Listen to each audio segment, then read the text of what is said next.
Good morning, Claire here in the Pacific Northwest Puget Sound area, Grow Zone 8B, and I'm coming to you to share with you some things that we've gotten up to this week, one of which is this cattle panel trellis.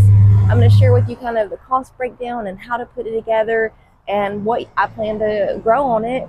And also, I just got home from a camping trip with my son for Cub Scouts, so I'm going to update you with some kind of cool finds that I found while I was hiking around out there. So stick around and I will show you all these things. Okay, so this week's project is I have taken a fancy to creating something for sweet peas to grow up, and I thought about doing some kind of pea trellis in the front component. I figured it would take up all of my space up here, so I thought I'd make it vertical and go over and be pretty and the arch that we have here with our thing. So, alright, I'm going to have my hammer. Oh my gosh. Okay, can you hold this? Okay. What the heck is that?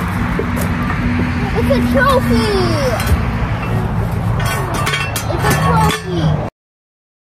This is a really great cost-effective way to grow vertically, especially if you have a small place to work with. This was only about $40 because the T-post, I only used 2 of them, were $4.99 a piece, and then the cattle panel itself was $27.99 in my area. You might be able to get these things for cheaper, or it might be right on cost across the country. Only you would know. But you're going to need a partner to do this because the panel itself is very springy. If I wasn't holding this, my husband would have to worry about it releasing and whacking him and maybe even pushing him across the yard. So you'll hold it while your partner in planting hammers down the second post on the outside, and that way it kind of anchors it in and gives it some firmness before you truly secure it with some zip ties. This week has been very family centered. It feels like my kids were always kind of like right around the corner when we were working on projects, which can be hectic, but I definitely love getting to spend time with them, and I love them seeing, you know, that if you want to achieve something, you got to do some work to make it happen. And here we are doing just that with them. Now that it's up, I am going to get to planting the very next day. I let some sweet peas soak overnight, and also some blue butterfly pea vine as well that I'll be planting along this trellis. And the hope of that is that hopefully it'll germinate faster. And I'm just going to plant them right next to the edge of the pea trellis.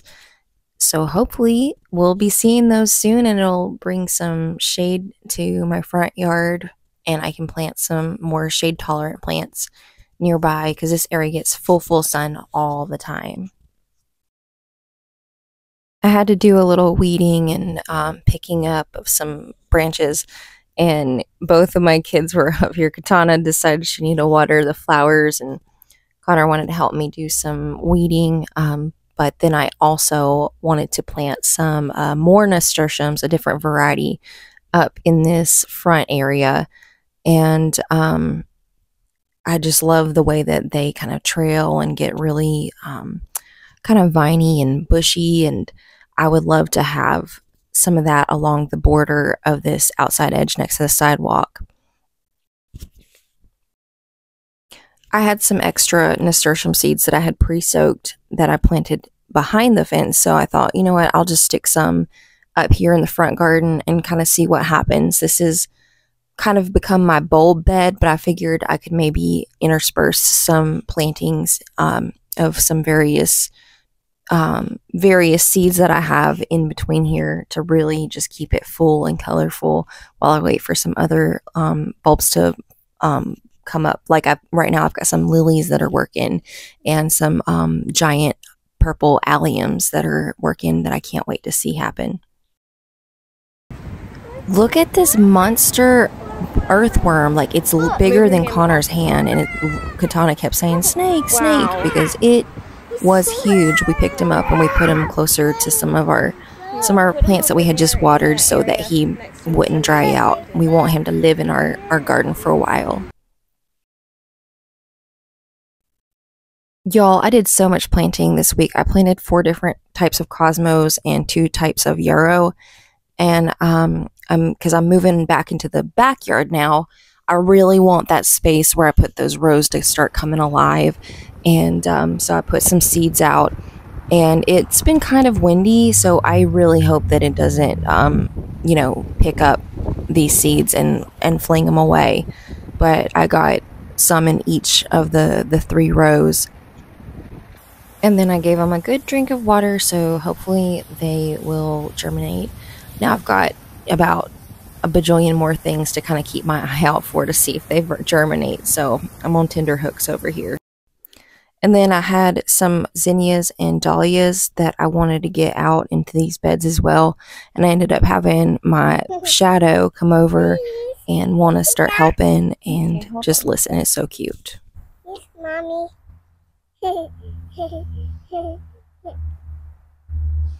Here, put that right there. Yep. There you go. Gotta leave it there. Please some more. Need some more? Favorites. Okay. There. Now you can put that one right there. It's okay.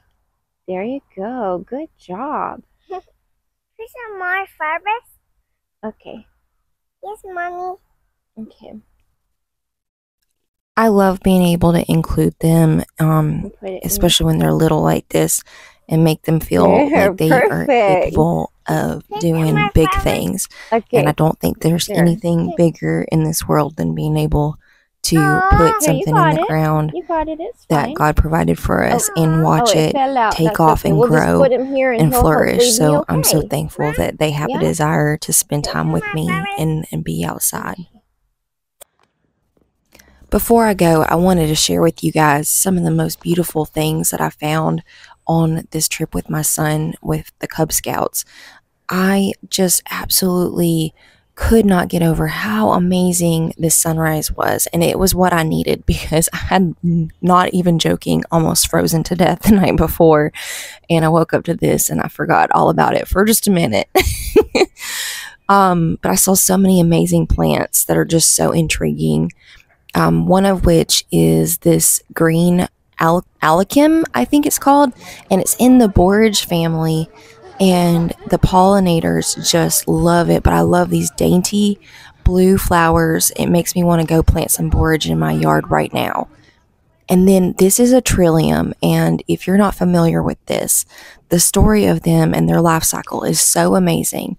It takes them 2 years to even germinate, and it takes them about 3 to 4 years before they even flower, sometimes longer. I found this just swampy, muggy area, and this is called skunk cabbage, which is a smelly flower, but it is really cool looking. And then I found this beautiful chapel for the Cub Scouts while I was on a hike, and I just love their motto and the things that they stand for and try to instill these values into young people. And it led up to just this beautiful little chapel, and there was a surprise inside that just took my breath away, and I can't wait to share it with you.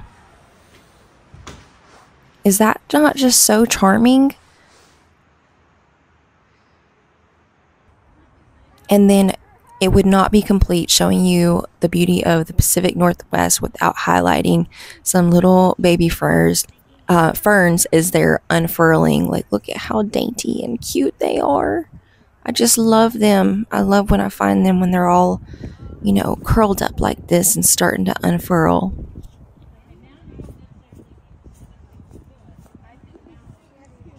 Thanks so much for sticking around with us today to see what we've gotten up to, and for me to share some of our plants in this area that I just find so fascinating.